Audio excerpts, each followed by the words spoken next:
Hello, you Yinzers, or as I like to say, Y'allzers. I'm Michael McKenry. I'm here with KY and my man Mackey. They're down in Florida. They were just rubbing it in my face off air, talking about being in swim trunks, lathering up with sunscreen, and going to enjoy the sun later. But first off, KY, how are you doing? How is spring training going for you? And then Mackey, I want to get into all of what you're into now. It seems like you got 17 heads. You used to have 12, but now you have 17. So KY, take it away. 5 heads. Yeah, it's no doubt. I mean, it's good to be down in Florida. Obviously, it's a special time of year. Obviously, seeing these guys, all the hard work they put in throughout the off-season training. Obviously, the work that's been done with Ben Sherrington and again the Pirate organization, providing the club with what some of the needs were for sure offensively, and then watching those guys get off to a good start. More importantly, Donnie Kelly having a really good start to his very first spring training as a manager. Which I thought was awesome that people talk about the wins, and we'll get into it later, but this is exactly how you draw it up. If you're the Pirates in the offseason, a good job at acquisitions, not only with the players, but also with the coaching staff. Or we'll talk about that later too, because that's been a big plus, that coaching staff that they put together. And then getting off to a start with a lot of W's. And so all in all, it's been a really good, promising spring training, and now you're just looking to close it out the last couple of weeks before we get going. KOI with the T's. I love it. Mackey, Pirates Insider, you got a website coming. You're writing for the Buccos. You're going to be on TV with us. You're kind of everywhere, not including the Fan, KDKA. What do you not do besides surf? Rest, I guess. I don't know. I don't rest well anyway. What's that? So good.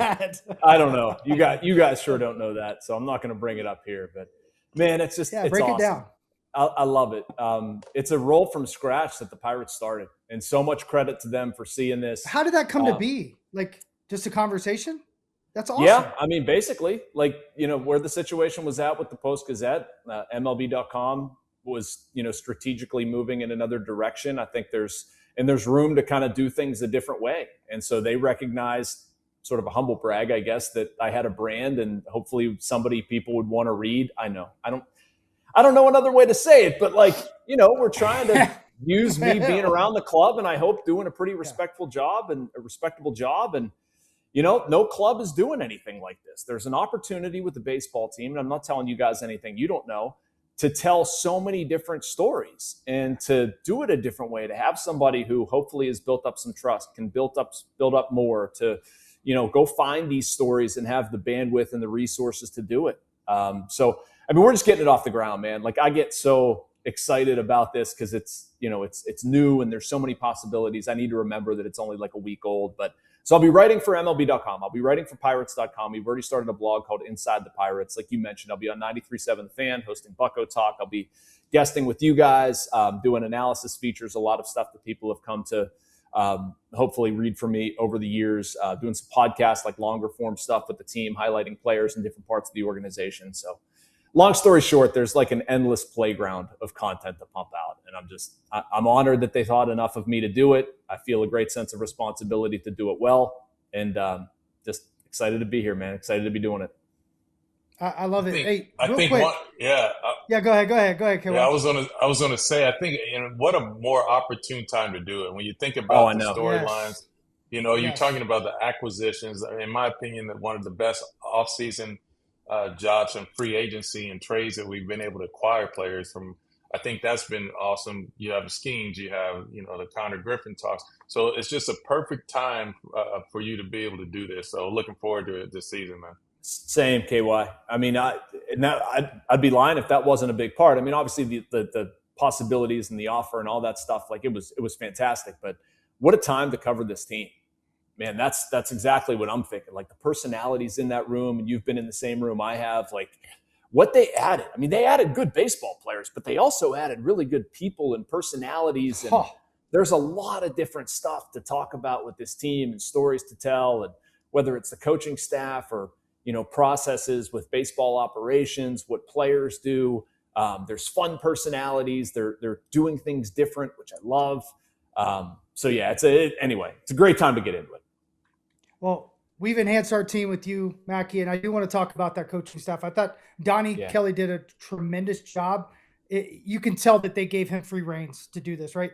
KY, you're staying at Jamie Carroll's house, one of the best humans on the planet. Got to catch up with him this offseason. He's been added maybe behind the scenes more than out in front. But then you have Branson, the old hitting coach that seemingly everybody loves, but also was Matt Haig's hitting coach, which I think is really cool. He's going to oversee, from my opinion, from my understanding, upper levels hitting.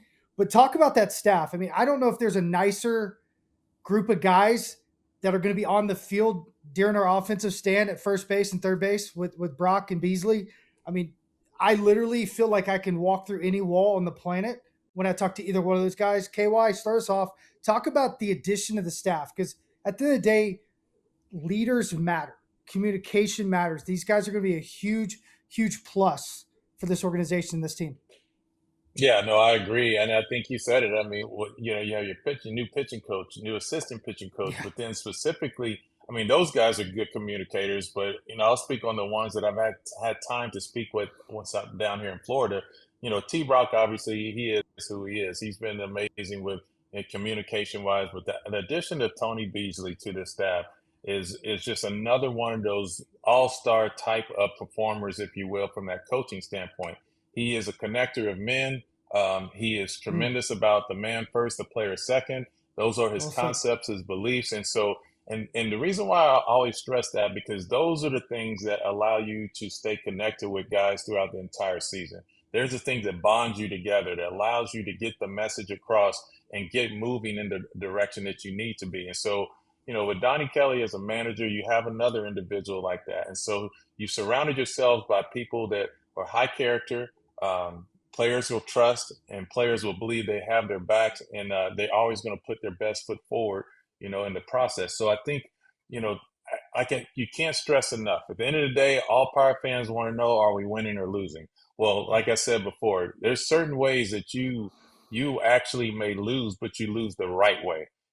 So this team is going to win more than they lose. I believe that, and solely because they've surrounded themselves with the right frame of work of people to actually do that. And so it's super exciting to watch these guys go to work, to see them do their early work and pay attention to details.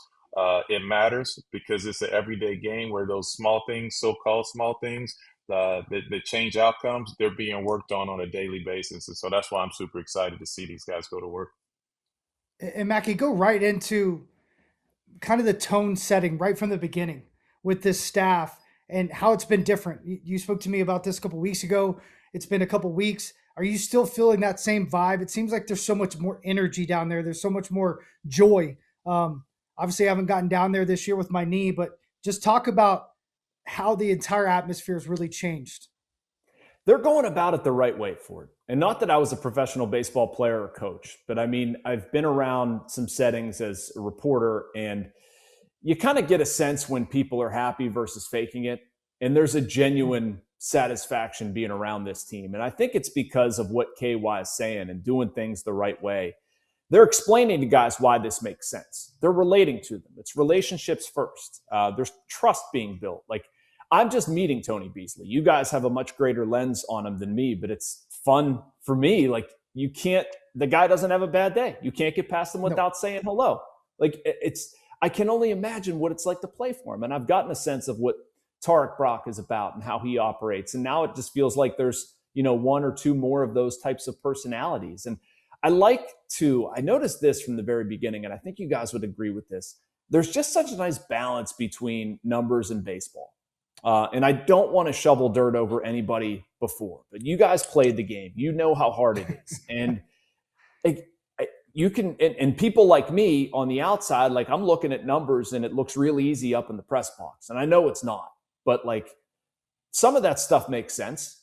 Some of those things, like, I'm not going to, turn my nose up at numbers or analytics or whatever. But to me, the best teams, and this is like throughout sports, this is true for football, hockey, anything, in my opinion, the best teams are the ones that can integrate those seamlessly. And I think the Pirates, at least in my tenure, have done the best job that I've ever seen integrating on-field stuff, relationships, coaching, people with numbers and that sort of thing, and science, technology, all of that can make you better. And I think it's a really tough line to walk as a baseball team, but I think the Pirates are doing an excellent job, and it's resulting in the vibe that we're seeing. Some say it could be a plank, Mackey. You know, as a pirate, you get it. What? Plank. What Sorry, is a plank? I couldn't help it. You could walk the numbers plank. plank. It's tough. Yeah, plank. the numbers Okay. plank. Yeah. Yeah, I do think the balance has been really difficult at times, and I do think maybe numbers win because at the end of the day, it's easier to use that logical brain than that creative brain. Those numbers do tell a story, but they don't create a narrative. You do as a player.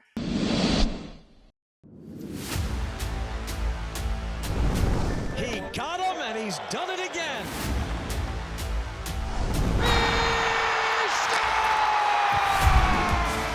Welcome to Unobstructed Views. We're at BP. We're going to get an inside look. Once you start loving each other, you start fighting for each other. Welcome to Coach's Corner. And he'll admire it, so will we. Is that too much to ask for? Oh, baby.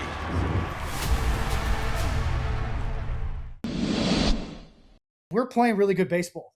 The defense has been pretty sound. Offensively, I feel like we've had a lot of young guys kind of step up and do some big things. I think there's really been some outstanding work by those young guys. Tamar Johnson's a guy that's really stuck out to me. I kind of want to talk about where we're at, and does that kind of translate into the season? You know, most of the time we would win in spring training, and it didn't necessarily translate into the season, but it did feel like we got a little bit of momentum because winning is winning. And every time you step on the field, KY, you're trying to win, whether it's an at-bat or maybe you're working on something, you're just trying to win the day or win the pitch. But if you win the game, there's something to be said about it. I don't care if you're in spring training or if you're playing tiddlywinks in the backyard, winning is winning. There's no doubt about it. And as you mentioned before, I mean, again, we can't emphasize enough, but Donnie Kelly's first spring training as a manager.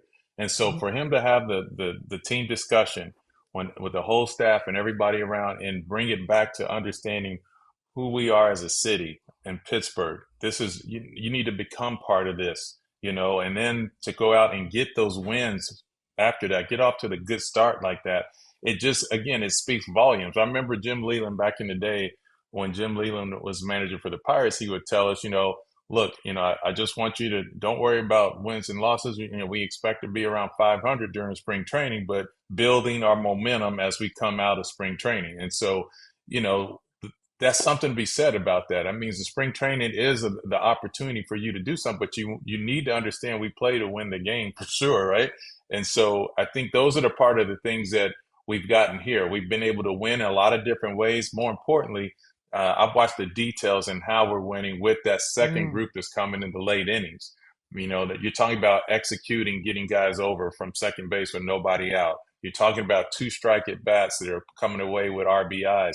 So, you know, that's that second wave because the message has been delivered not only with the starters, obviously the guys you're going to see on a regular basis, but some of those guys that are filling in, either coming off the bench or maybe some of those guys that are young in AAA, they're starting to understand this is the type of brand of baseball that needs to be played in the city of Pittsburgh under this manager. And so that's what gives me the high upside is like, you know, you've created some depth, but more importantly, you created it with a sense of urgency that winning is our number one factor. And you hear that more now than any spring training I've heard in several years. It's about that W. And they have slapped hands a lot of times after these games in spring because they're doing a lot of it. Dude, you got me all fired up. Mackey, I'm going to lead into – so they just made some roster moves. They're a little bit slower this year based on the World Baseball Classic. But were there any surprises with that roster move? And then who were 2 guys, maybe a position player and a pitcher that have really stood out to you that you really didn't expect? So 2-part question, you know, Who surprised you that got sent down or you were excited about? And then vice versa, 2 guys have really stood out. I'm not going to say that I was surprised by anything yesterday. Brandon Bidwell might be my... Bidwell, yeah. Yeah. You know what, man? They've got some really good arms in the bullpen. They do. It's nothing against Brandon Bidwell, absolutely. But, like, there's some guys with a little bit more tenure I want to see throw the ball. I'm looking at their bullpen. If we can just concentrate on that for a second. Like, think about it. Go for it. Dennis Santana, Gregory Soto, Justin Lawrence, Isaac Madsen. For me, those are 4 very prominent arms. I don't know what you do with Connor Majinski at this point. I'm not turning away Johan Ramirez. I think he's a vital part of this team, and I want Mason Montgomery 100 from the left side in that bullpen. Where do I go from there? Ben Cherington also talked about some non-traditional pitching usage on Sunday, which I agree with. Like you have guys, young guys, Bubba Chandler, Braxton Ashcraft, they're not going to throw a full allotment of innings. So you kind of need to be aware and build out some long relief. Okay, I take that thought, then I go to Hunter Barco, Jose Urquidy? Do I want those guys in there? Do I use Carmen as a long relief guy? Maybe I do. Don't forget Clevenger. Well, Clevenger's not on the roster. He's been really good. Sure, he has. His last outing was a little bit less than the other ones, but yep. The question I'm trying to answer for it is, was I surprised by the roster moves? And so, no, I was not. But I'll tell you this, and I actually put this in my piece this morning for MLB.com, sort of go check it out. No, but what they have right now, and it frames the roster moves, is actual depth. You have good players that you're turning away. Yes. It's a great problem to have. Joe Stinson Garcia, if he starts the season in AAA Indianapolis, people are going to look at that and say, oh my gosh, this guy's a top 100 prospect who performed in spring. Why isn't he on the roster? But where's he going to play? You don't have a spot for him right now. He needs to go to AAA and stay ready. Yep. Right. Yep. I thought about that for a little while with Jake Mangum. I'm thinking, why in the world Jake Mangum should be playing all the time? But you know what he is? He's a fourth outfielder who profiles as a 3.5 outfielder, and he makes your group a lot deeper. And you find strategic places to use them, get some guys off their feet, and your roster's deeper. So, I mean, that's what they have right now with the roster moves, man. So one or two players that have really stood out to me, I'll try to shut up and answer that question. No, I mean, Connor Griffin's too obvious, right? Like, I feel like he's a creative player. He stood out to I should have made that. Yeah. Any field he's on, he stands out. So he's one of the best players on any field he watches. I'm going to go off the charts a little bit with this one for Justin Lawrence. Justin Lawrence, I think, is going to have a very big year, man. He's throwing Frisbees. He's 96 with, like, the funkiest arm slot. I love it. He's just not somebody that's going to be on the tip of people's tongues, I don't think. And I'll go with the other one. And a little bit, I mentioned him earlier, but Jake Mangum. I think he plays the game in a way that is really going to resonate with Pirates fans. You guys can maybe help with this. We were debating in the press box. When's the last time the Pirates had a guy who played the game the way Jake Mangum does? And I didn't have a good answer. Jay was my closest one, but I don't think it's the greatest comp because you're talking like, bounce around, versatile guy. Nothing against Jay speed, but Mangum's probably a bit of a better pure runner. I didn't come up with anything. Maybe you guys can, but I'll go Mangum and Justin Lawrence. I love it. KY, take it away. I'd say Sean Rodriguez is probably the closest one that popped in my head first. Just the intensity and just the way he gets after it. I know he's not going to punch any coolers, I don't think, but I would love a guy like that in my clubhouse. So KY, what about you? Name 2 or 3 players that have stood out since you're there. You're getting your eyes on them. I'm with Mackey. Mangum was one of my favorite signings of the offseason. I thought he rounded out our team because we don't need to have top prospects on the bench. It's never good when those guys aren't getting at bats. It's good when they're staying ready. Just my personal opinion. And being a bench player, it's not easy. So take it away, KY. Well, I think one of the things, the ones that I'm excited about, obviously, is the ones that we are familiar with. I think Carmen Mlodzinski is going to be one that I get excited about because, we haven't solidified that 5th starting role. I'd love him in the bullpen. I think if he's in the bullpen, I think we're a better bullpen. I mean, without a doubt. But I just like the fact that, he's one of those guys that's going to attack righties and lefties. He's going to get outs. That's his number one focus. And he has that type of mentality that we like to have when you come into a ball game. So for him, he's one of the guys I've been just pleasantly surprised at watching him navigate through, knowing that he wants to be a starter, but understanding he's coming into spring just to continue to work, at his craft and be better. And so for him, from the pitching side, it was him. Obviously, you keep hearing Jake Mangum. That's a big deal for me.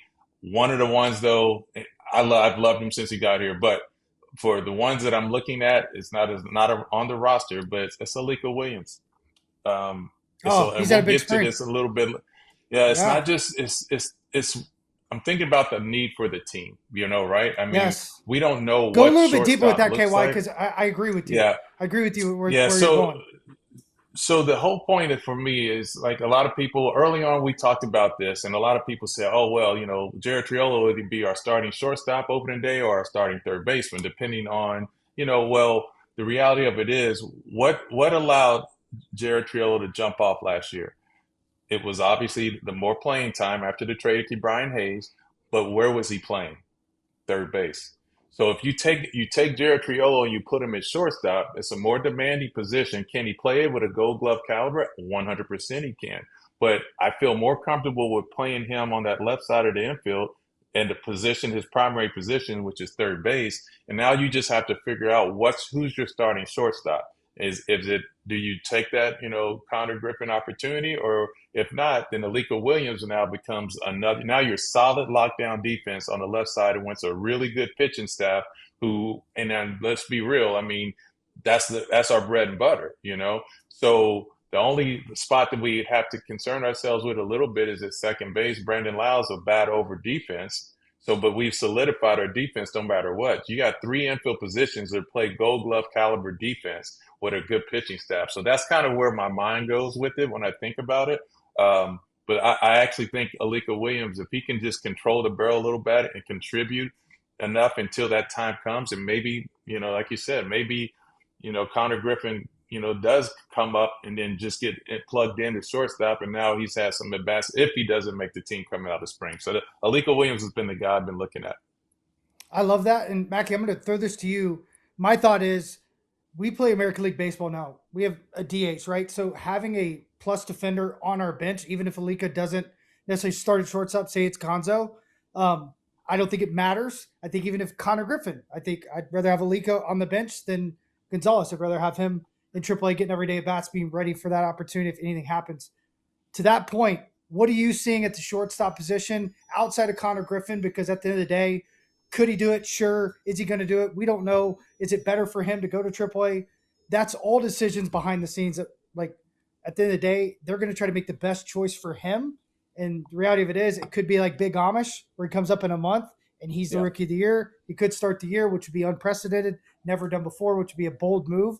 But we could see either one because he is superhuman.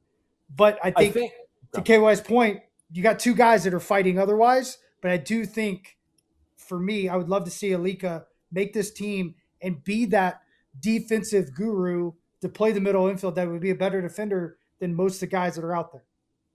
It's a fascinating question, guys. I don't know how I feel about it. I know this about Alika Williams. I feel strongly he's the best defensive shortstop in the organization. And that's including Connor Griffin.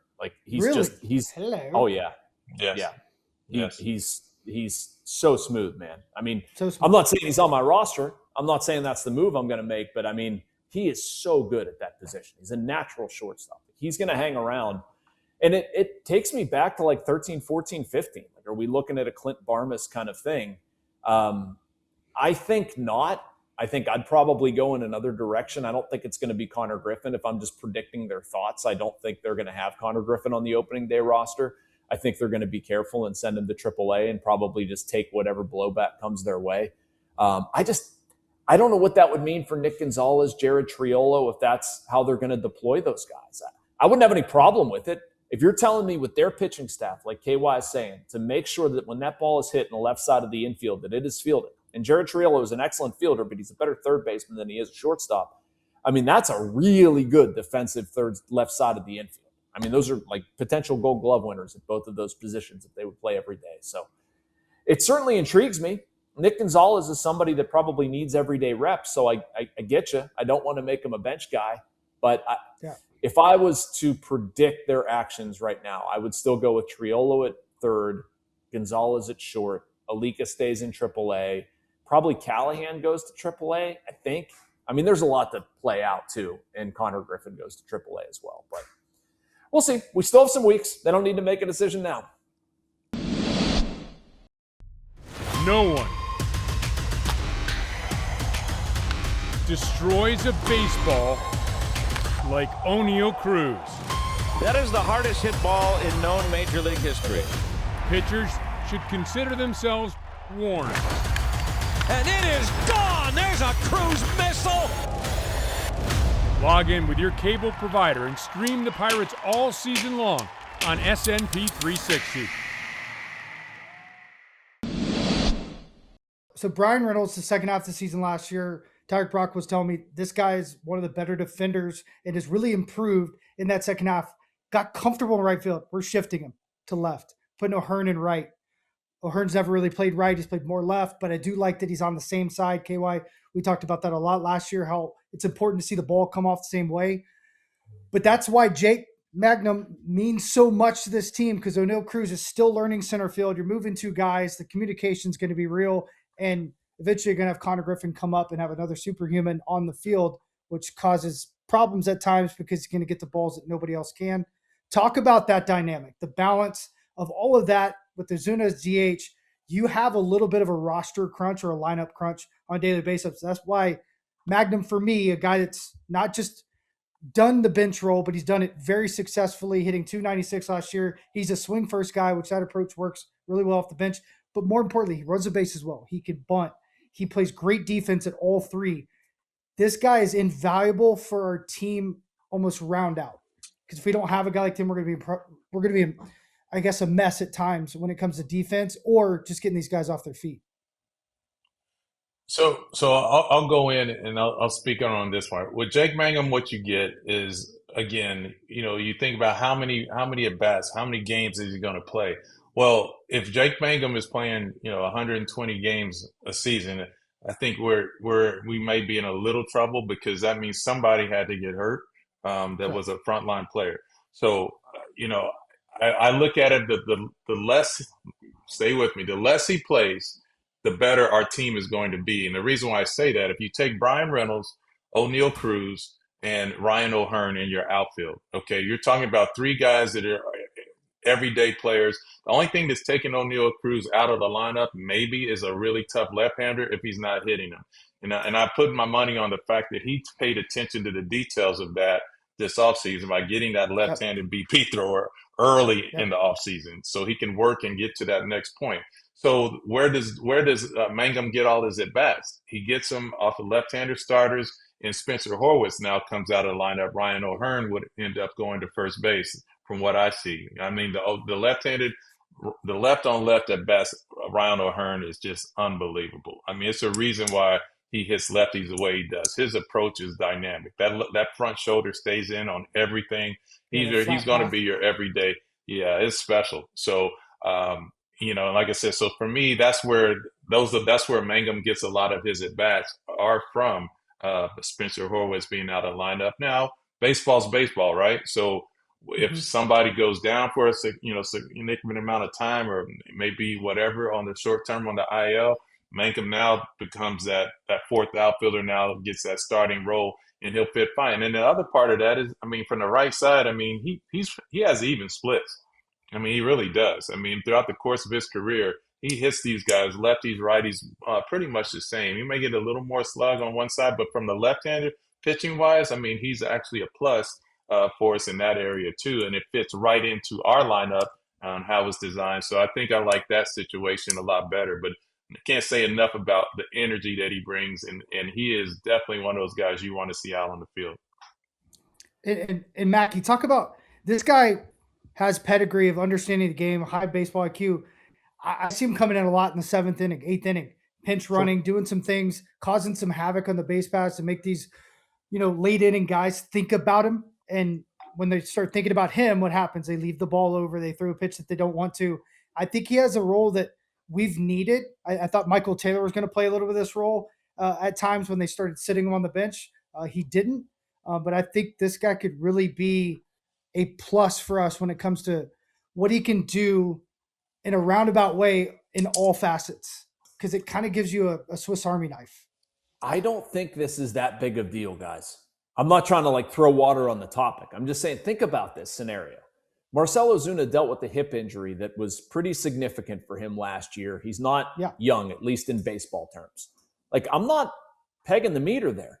I'm going to give him a day off, a week or something like that. I'm going to try to, maybe use him pinch hitting wise or whatever. And at that point, I'm probably going to rotate that DH spot. Ryan O'Hearn's never played this much in the outfield. I'm going to be cognizant of 162 and playing him out there. I'm going to try to get him some DH days. You got a lefty, I'm probably going to get Horwitz out of there and play O'Hearn at first. Brian Reynolds, I think somebody would benefit from having a little bit more rest. I mean, I want baseball to be what it used to be, where guys just play 162 if they could. That's just not reality. Yeah. It's not. But I was going off Ozuna's past. That's what has been his past. He plays 162. So the fact is, he signed somewhere. That's really what he wants to do. So I like that. I hope that's the way it is. I don't see I'd prefer to keep. Yeah, I mean, if he's hitting to the point where I can't take his bat out of the lineup, fine. Yes. But I mean, I don't think it's going to be too terribly hard to find Jake Mangum 3-4 starts a week. I don't, and I'm going to keep my lineup fresh. And then the other 3 games, I bring him in as a late inning defensive replacement for somebody. Any of the 3, it's fine. I think he's going to play a decent amount. I don't think it's a concern. I mean, could I see Jake Mangum in the lineup 5-6 days a week and be happy about it? Absolutely. And maybe that happens because of injuries or whatever else. I hope it doesn't happen, but I don't think getting him playing time is going to be a problem. And just to build on him as a player, you guys covered a lot of it, but like, I love his ability to drive the baseball, and that's something he's been really working on. Like, he's not a power hitter. Certainly not. He knows he's not. But he talked about being an older rookie a lot and wanting to touch the ball. He keeps saying he wanted to touch the ball and be a little bit more of a contact guy. He's focused this spring on driving it a little bit more. And so far, that's looked good. I'll be curious to see if that translates into games. Yeah, that's pretty good. I think one thing for it I would say is that and to Mac's point, if Jake Mangum is getting that many at-bats, then that means one of our major run producers have went down, right? I mean, you think about that.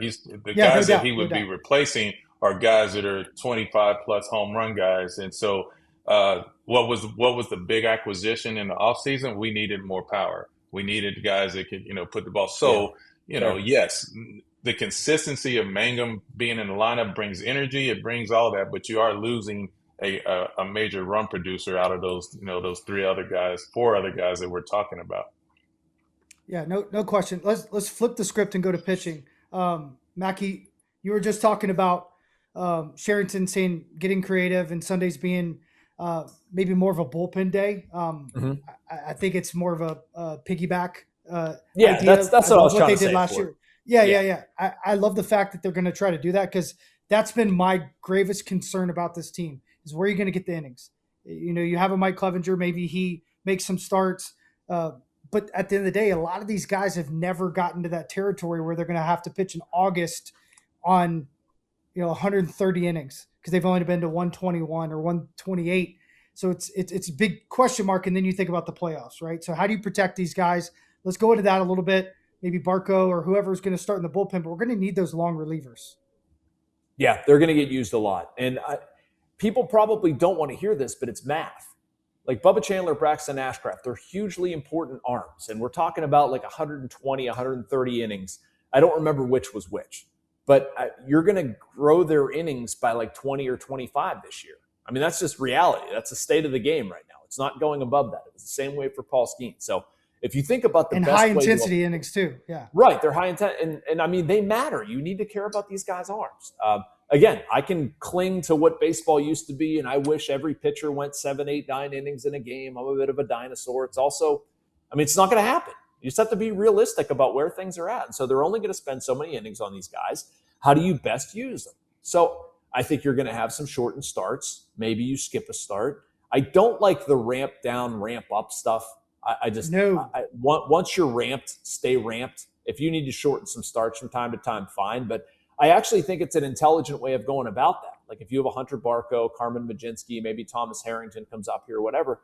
You got several young guys, and then I'm going to go 3+3, and I'm getting a quality start out of 2 guys. Like I'm fine with that. Maybe you go 4+3 or 4+4, depending on pitch counts, and then you have a bullpen saving day. Like I think that's a very good strategy for where the Pirates are at right now, and it's a way to preserve those innings without doing a disservice to the game itself and the result and whatever. Like you're still putting your team in a good position, and if you're doing that, and then you've got concrete back end guys. If you're going Santana, Soto, Lawrence, Matson, they're pitching well, and those are your leverage guys, and they can carry you the rest of the way.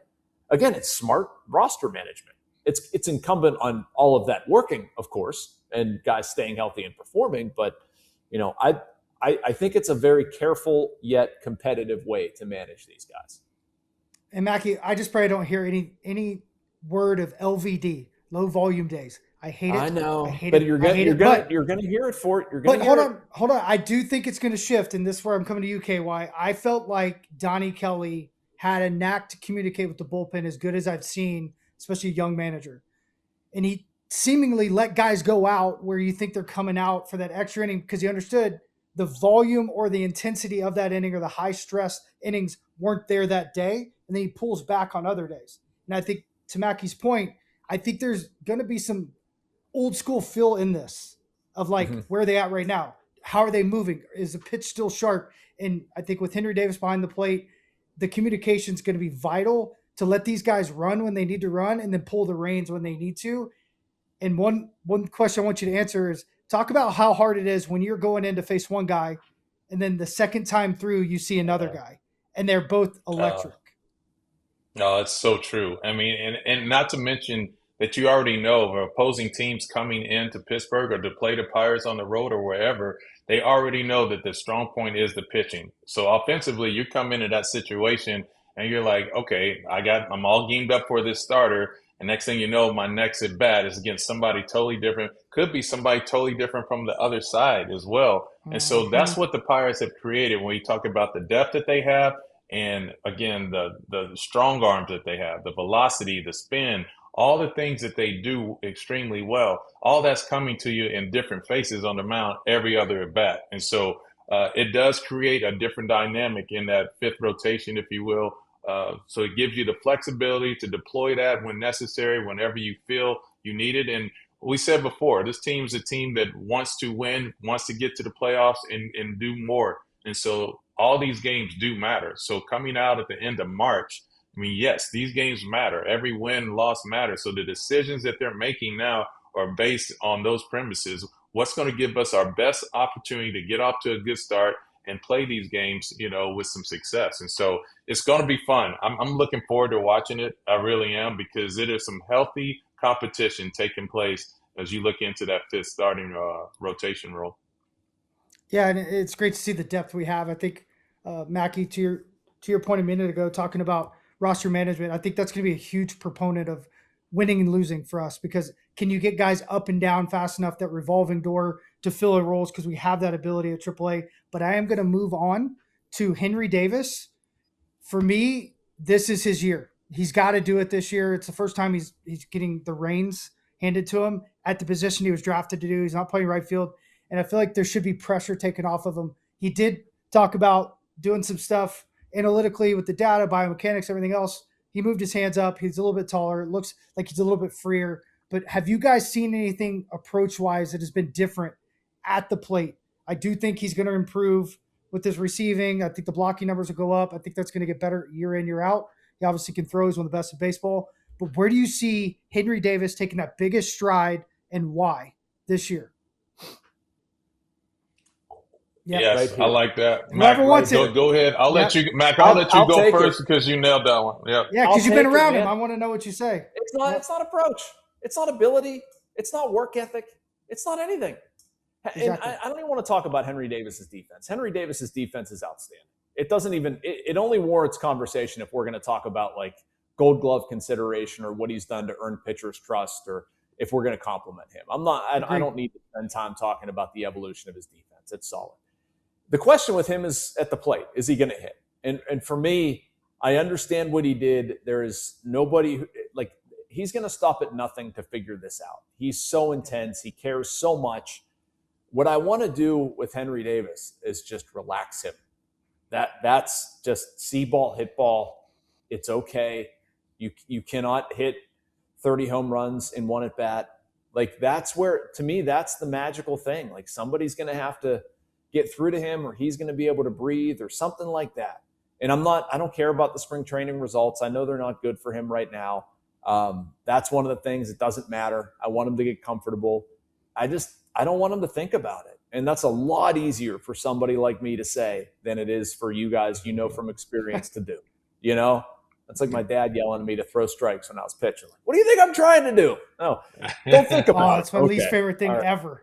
Yeah, I know. Right? And I say it with love. But I mean, that's right. You just tell somebody to don't think about it. Of course, they're going to think about it. But no, the thing with Henry Davis to me is just confidence, knowing he can do it, relaxing him. Everything that you could possibly want from a player's approach is there with Henry Davis. It just, I'd almost take a little bit less. Well, I agree with you. I agree with you. I think the thing that I've loved about it, I love the hand position change. I do love it. Me too. I know so much focus has been on his lower half, but my focus has been on his path in general. It's just like anything else. It's understanding that in your mind, using or sacrificing one at bat or a day's at bat, maybe you sacrifice 2 or 3 at bats in the course of a game, that gets you to be successful for the rest of your week sometimes. But you have to be willing to not put so much emphasis on that one at bat, the results of it, that you want a hit or something. And unfortunately, he hasn't gotten a hit this spring training. So in the back of your head, as I always say, in the back of my mind, in the back of your head's only so big. So it's there, it's present, right? Yeah. It might be in the back of your head, but it's only like 6 inches away. So, you have to understand, what am I trying to accomplish? Am I getting the pitch that allows me to work it the way I want it to work? And so I think with Henry, I think that's probably the biggest thing, is just be okay with, making outs the right way. Like, one of the things I focused on is he has his strikeouts haven't been excessively high. What he's swinging at, he's actually making contact with. Now, that's a plus for me, because it just means you're getting there. You just have to redirect yourself to using the middle of the field more consistently. Don't look for that one pitch so you can get that, that hard hit home run that you may want. Just look for the pitch out over the plate and hit the ball hard using the middle of the field. And if you sacrifice a number of at-bats in that way, your game will come back to you. But I fully believe in his work ethic. And Mackey, you and I talked about this in the past, what he's been able to do, with his work ethic, how he takes control of the pitching staff, how he commits to serving, the pitchers and everything else. That I use Jacob Stallings as a perfect example. I mean, Jacob Stallings was not, the difference was Jacob Stallings never hit in the minor leagues, and then all of a sudden it turned around. Well, Henry has a hit tool. He was a hit before defense guy coming out. So it's in there. You just have to allow it to work its way out. Sometimes it takes a little longer than others. But when it clicks, I think the same stubbornness that Henry has had in the past, he'll be stubborn to the right thing. And I think that's what everybody's banking on. KY, well said. I think letting go of the results and focusing on the task, and like you said, sacrificing an at-bat here, maybe even a day's at-bats, would really help him. And serving your pitching staff can take all that weight away, because you always have a win there. So I hope I see that too. Before we get into, the World Baseball Classic, I want to talk to you guys about the ABS. Thoughts, good, bad. Pirates have not necessarily been good at it on the offensive side, been okay at it defensive side. But do you like it? Is it smooth? Who do you think is going to get the most opportunity to do it? Haven't heard much from a standpoint from Donnie Kelly.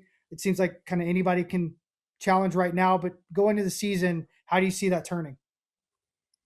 I like it a lot. Yeah, Go ahead. I like it a lot. I mean, I'm gonna speak on this because it's meant a lot over the last several years. I mean, obviously, I got a chance to see it deployed early in the minor league system prior to coming up. But I think for me, what I like about it is I like the way the Pirates have utilized it offensively. It's not about necessarily the amount we've gotten right. I just liked when you deploy it at the right time.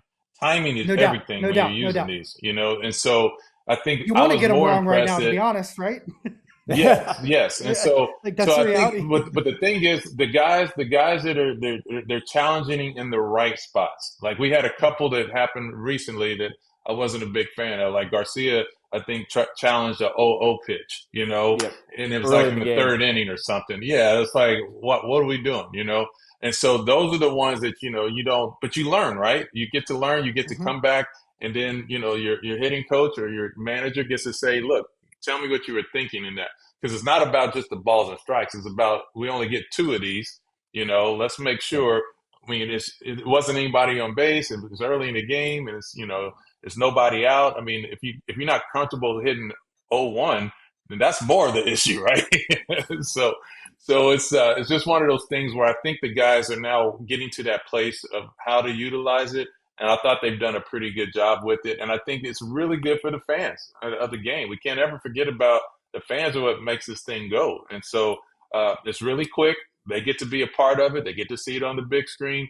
So I love that fact of it. And somebody asked me the other day, what about a full system? I'm like, no. This is about as far as it goes right here. I mean, the catching position should be respected as such, and let's keep it this way. But I do like the system in play right now. I hug you, KY. I hug you. Yes. Mackey, take it away. What have you seen? Couldn't agree more. Good, bad, ugly. Yeah. The only thing that I don't like is just the rapidity of them. Like, I think there are too many right now, but I understand why people are doing it. You got to feel it out. You're kicking the tires.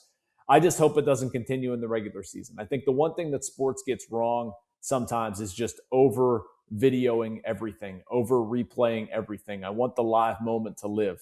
I don't think it's going to happen that way in the regular season. I think teams like KY is saying are going to learn their lessons. Coaches are going to talk to players, make your mistakes now. I get all of it. I'm not complaining in the least. I'm just hoping that the same frequency of challenges and seeing a guy challenge an 0-0 pitch in the third inning. Like, I don't need to see that. I don't think it's a smart use of it. It's not what the system was intended to do.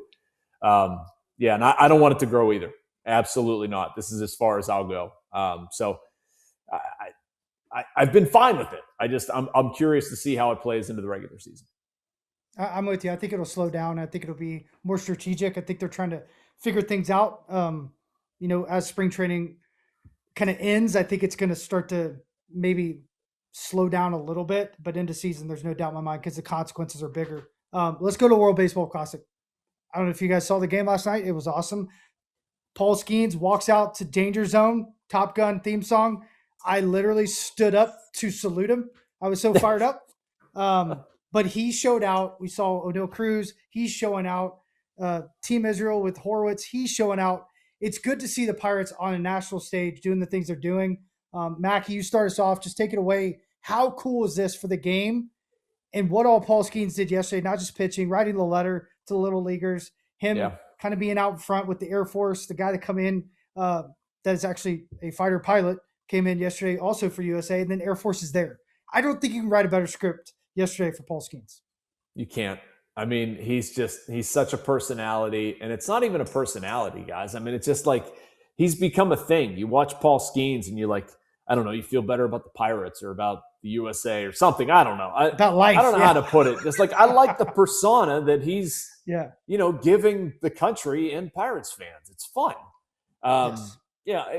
I've been asking guys, I'm working on a story about the impact of Paul Skenes on younger pitchers. And the question I ask, and I can't phrase it this way, but I have to phrase it sort of a PC way. He's able to pull all of this stuff off. Like, he's a leader and somebody people gravitate toward, but he's not a jerk. He doesn't do it. It doesn't take the air out of the room. And so that's what I think when I think about Skenes doing what he's doing. Like, it's cool. It's fun. You want to follow it. It's exciting. It's dominant. You want it in a Pirates uniform, all that stuff. But it's not like an eye roll. It's so impressive how put together this kid is at 23. Quick story about last night. So I'm in Tampa, Steinbrenner Field, and we're in the clubhouse. The spring training games. I don't know if people know this or not. You're interviewing guys during the game, right? So we're waiting for Endy to come out, Connor Griffin to come out. We're just hanging in the clubhouse watching the World Baseball Classic game. So is everybody else. And Paul Skenes pitching, and everybody who comes in says, "Okay, what's he do?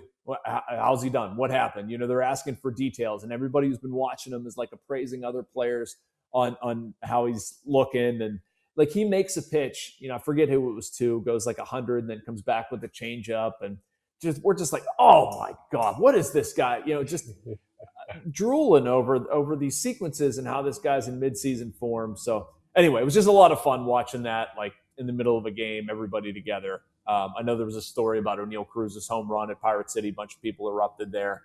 But yeah, it's just great to see Pirates showing out on this stage.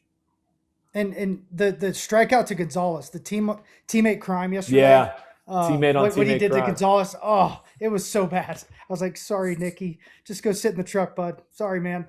KY, I think what O'Neal Cruz, I'm going to switch you to this. He's the dude for the Dominican right now.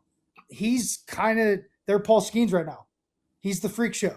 And what he's been able to do at the plate, I think it just shows how talented this guy is. I think he's going to have a huge year. No, I agree. I think, and you can't think of a better situation. Again, reinforcing the work ethic and the things you do. O'Neal Cruz, you got a lot of words about, the type of season he had last year. What does he do? He takes on the left-hand pitching coach for his offseason. He's playing in a WBC. He's actually got up to a good start in a Pirate uniform in spring training, having some really good quality at bats. That momentum takes you to WBC, being around some of his fellow men from the DR, and they jump off the way they have, having a lot of fun, a lot of energy, a lot of success. So you can't help but to get excited when you think about, what's to come. All that work that's been put in, all the time, energy, and effort, and the success, very much of what the Pirates have been dealing with this spring training. I mean, it is one of those things that you can't help but get excited. We shared so many times. I try to explain to people in the past, what they talk about O'Neal Cruz. I was like, you don't understand. Like, you don't understand. If this person can carry an entire ball club, like, you know what I mean? It's like if he ever gets to that part of understanding, never taking a pitch off ever, so those are the question mark. Well, he got a wake up call last year, right? And he answered it with putting in the work to do something different to change the outcome. Because of that, super excited and super happy for him, because he is just he's the coolest dude. Mackey's been around him. He's just, he's just a big snuggle bear, right? I mean, he's a big man, but you know what? But when you have this type of team around him, I think he's going to flourish, just because, not only, because he's in the DR now with, playing with the Team Dominican, but also with the fact that when he comes back to this clubhouse, where you have guys that are just excited to wrap their arms around them, be excited for each other. And that's how O'Neal, Cruz thrives. And I don't want to cut out Spencer Horwitz, because Spencer had a big ball yesterday too. I'm saying it. So when you see the Pirates doing things like this, man, it is for the fan base, I think it's extremely exciting. And I'm just really jazzed to see the next 2 weeks, how they build up and get ready for opening day. So I got one more question for you guys. And obviously we had a great offseason, made some big moves. We became spenders. We literally went after every best available free agent, very different than we've ever been. But I think the biggest impact that made was the fact that you have someone to hit behind Reynolds. You have someone to hit behind Cruz. I think everybody that's been here, to your point, KY, they understood what happened last year. They didn't have good years across the board. Horowitz had a really good year, but outside of that, everybody kind of fell. And I think these guys are excited because they see the depth, they see the pedigree in this lineup. Just talk about how that will be different. The lineup day to day, the protection, the presence in the lineup, the different type of personalities and philosophies in that lineup. We have a different team that we really have not had in 2 decades. I would say early 90s, last time I could find a team where you see this team, you're like, oh, wow, this is a different team. We got guys that swing first. We got guys that take first. We got power. We have pedigree. We have all-stars. We have MVP votes. We have a lot of different players going this year. But, oh, yeah, our staff is our best thing. So final thought, Mackey, about that. Because, it's something I don't think is talked about enough. Like, just the presence of those guys being in our locker room. I'll never forget when AJ walked in. It changed everything. Because he had a persona about him that you just didn't see. The tattoos, the Yankees, all of it. It made everything shift like that. So a wise philosopher once said, KY, maybe you've heard this, the strength of the pack is the pack. Yes. Mike Tomlin, man. Yes. That's what I think about when I think about this stuff. Like, well said. It's one of his favorite lines, but I mean, that's what this is. And it's not exactly, I think that's an area where fans have maybe gotten tripped up, where like, you don't need to have a starting pitcher with a bunch of tattoos who came from the Yankees who exactly tells a fan to, sit down, or tells a opposing hitter to sit down. Like, it's a little bit different. Like, Paul Skenes has some of that personality. Some of the guys that they brought in this offseason, O'Hearn, Ozuna, Lau, Mangum, like, they were brought in here for a reason. There's a very cool personality in the bullpen, and with some of the Latin players growing because of Marcell Ozuna. Like, it's the whole group, and it's the fact that none of these players have to be the guy. If Brian Reynolds has to be the guy, you have a problem. If O'Neal Cruz has to be the guy, you have a problem. You have a bunch of people that are all helping out on various parts of this team. And the collective is going to be the results of these individual people thriving, but no one person has to do the thing. So it all goes up top to me, the Tomlinism. The strength of the pack is the pack. So good. So love good. that. All right, KY, I love that. that's really good. Yes. All right. Yes. It is really good. So I would say that this team right now on paper has a possibility of having 5 guys that hit 20-plus home runs. I mean, like I said, and think about that just by itself. The long ball has been a problem over the past several years for the Pirates. You mentioned the pitching staff being one of those strengths as we figure out what the defensive alignment looks like. But when you have potentially, guys that they're going to hit the long ball, we share it all the time. Was my biggest stat, first and second, nobody out. Do you put up a crooked number or not?